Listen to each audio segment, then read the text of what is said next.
Okay, this is my second time filming this because apparently when you make stuff in the YouTube app, it doesn't capture the audio.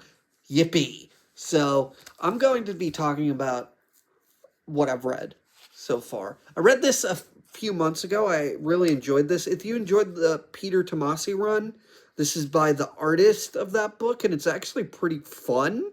It's a lighthearted Damian Wayne story, which you don't get very often.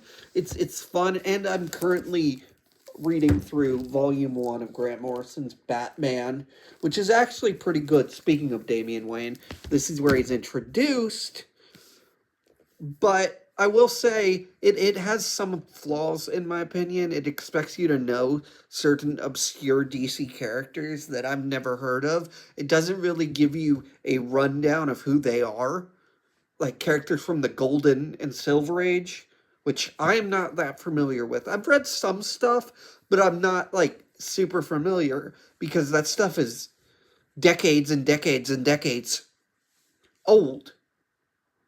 Some of that stuff's from the 1940s. But I've also read Eye of the Dragon because I finished The Dark Tower. I'm trying to go through every book that has a connection to The Dark Tower and Stephen King's macroverse, as he calls it. And I was just not a big fan of it. I felt like it was eh. I mean, there were certain points of it I liked. I liked that Randall Flagg showed up again. I liked that he was the antagonist. But besides that, I just thought it was eh. I'm looking forward to eventually digging into the Talisman and finishing that, but I'm also listening to Blood Meridian, which I'm surprisingly enjoying. It's a very weird book. It's not your traditional fun book. It's more like a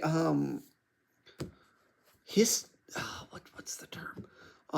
One of the greatest literary novels out there. It's not a book you would read for fun, but it you really dig into it, it can be fun. It's a good book.